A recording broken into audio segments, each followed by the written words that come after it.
Bom, o Supremo Tribunal Federal volta aos trabalhos nesta segunda-feira e a Corte pretende levar o julgamento ao longo do ano questões como a lei das bets, a regulação das redes sociais e o marco temporal de demarcação de terras indígenas. Para falar sobre esse assunto, nós recebemos agora no Jornal da Manhã o Gustavo Sampaio, professor de Direito Constitucional da Universidade Federal Fluminense. Bom dia, muitos temas realmente que devem ser analisados pelo Supremo Tribunal Federal e quais são os prioritários? Bom dia a você, bom dia a todas e a todos que nos acompanham. Vai ser um ano importante para a pauta do Supremo Tribunal Federal do Brasil. Nós temos temas, como foi citado aqui por você, como o exame da constitucionalidade da lei das bets. É sempre bom lembrar que o Supremo Tribunal Federal, entre suas muitas funções, suas altas funções de Estado, como órgão de cúpula da função judiciária do Estado brasileiro, ele é o guardião da Constituição. Ele é aquele tribunal que recebe as ações judiciais que pedem para que se faça um controle de constitucionalidade, para que o tribunal diga se dadas leis e atos normativos estão ou não de acordo com a Constituição da República, uma função de máxima importância. Então, a lei das bets, que tem sido muito controvertida, vai passar por um exame de constitucionalidade. Também teremos a questão dos blocos petrolíferos loteados, conforme foi muito noticiado no Brasil, sobretudo aqueles blocos lá da região norte do Brasil, próximos ao Amapá. Isso também vai passar pelo exame de constitucionalidade numa ação direta que foi proposta ao Supremo Tribunal Federal.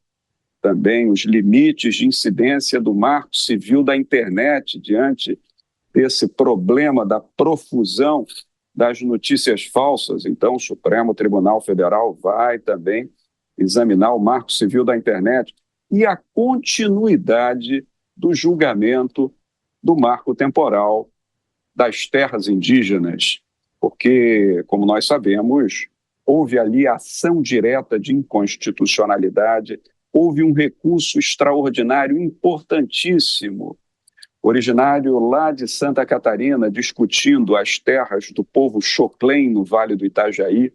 Então, chegou ao Supremo Tribunal Federal um recurso extraordinário e ação direta de inconstitucionalidade, discutindo o marco temporal das terras indígenas. Então, essas são algumas das muitas matérias, importantes matérias, que serão apreciadas pela alta corte do país nesse ano de 2025.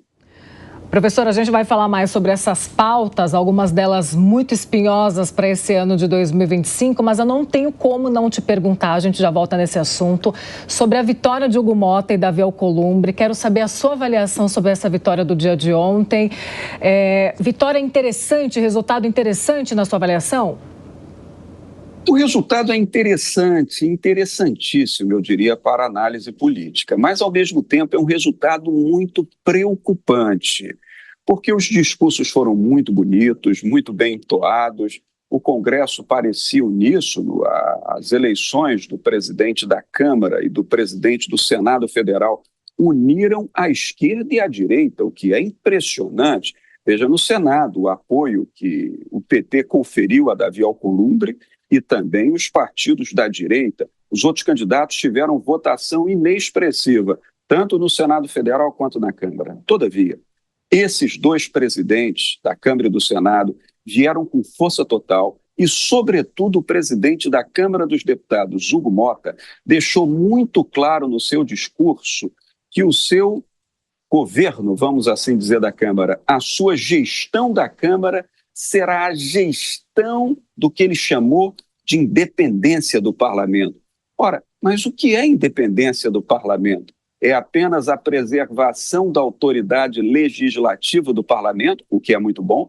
Ou será que ele não quis dizer que o poder executivo estará nas mãos do parlamento?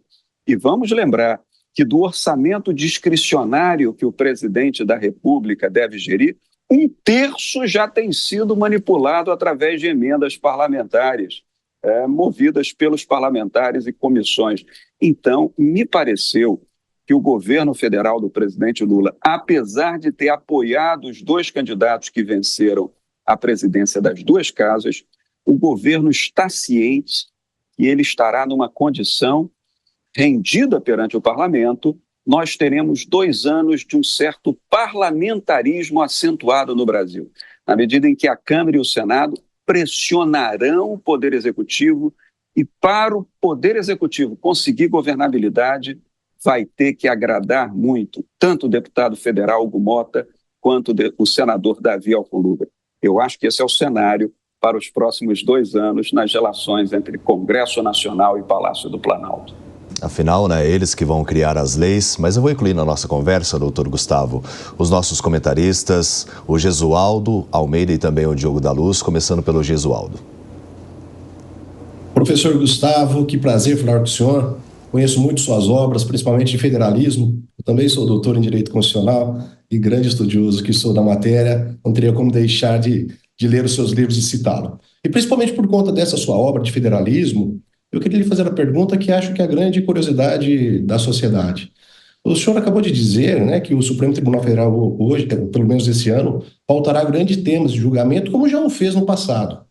Esse ativismo judicial, em que pede o Supremo ser inerte, ele é provocado, alguém vai até ele com essas pautas. Essa judicialização de questões sociais, esse ativismo judicial, ele é interessante para a sociedade e é necessário que haja algum tipo de controle quanto a isso?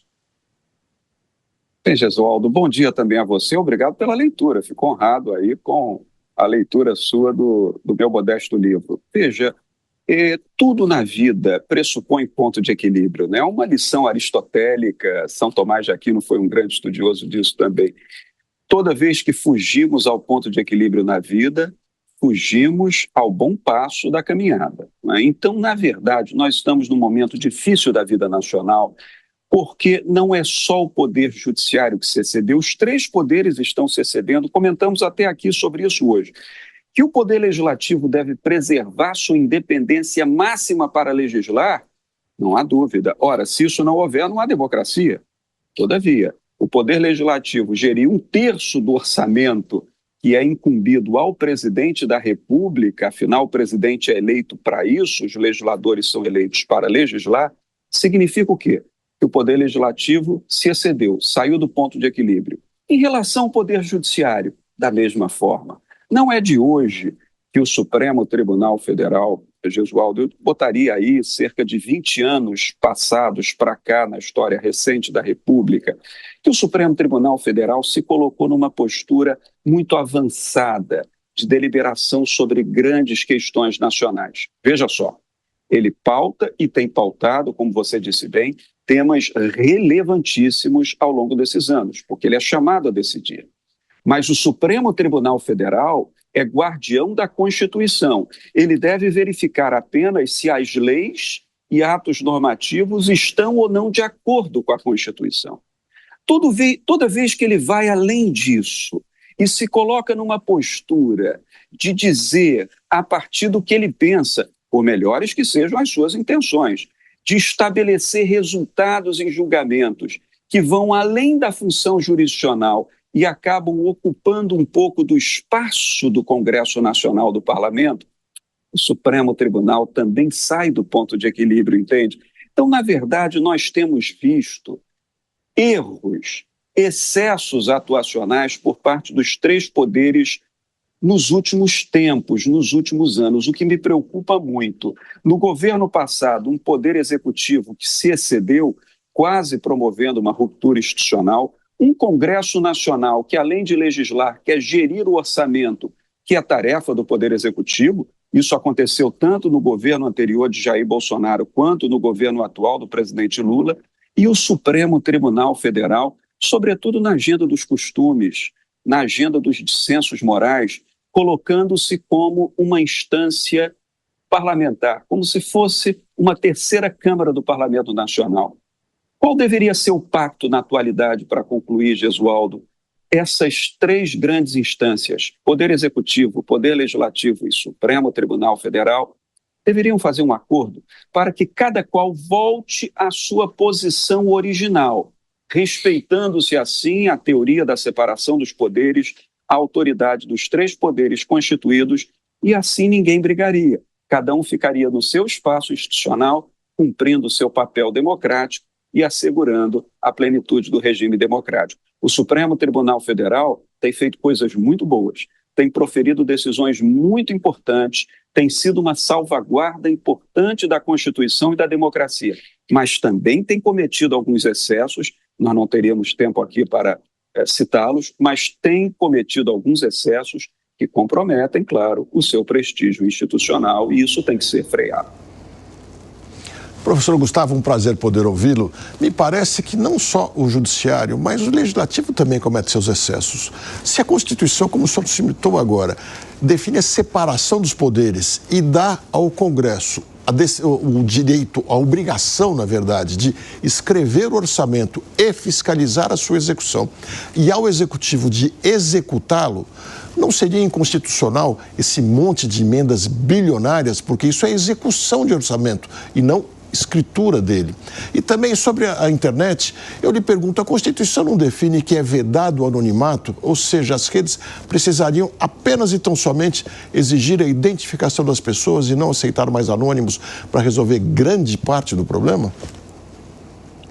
E Diego, veja, temos aqui 2 questões importantes que você citou e no concerto do que eu estava mencionando antes.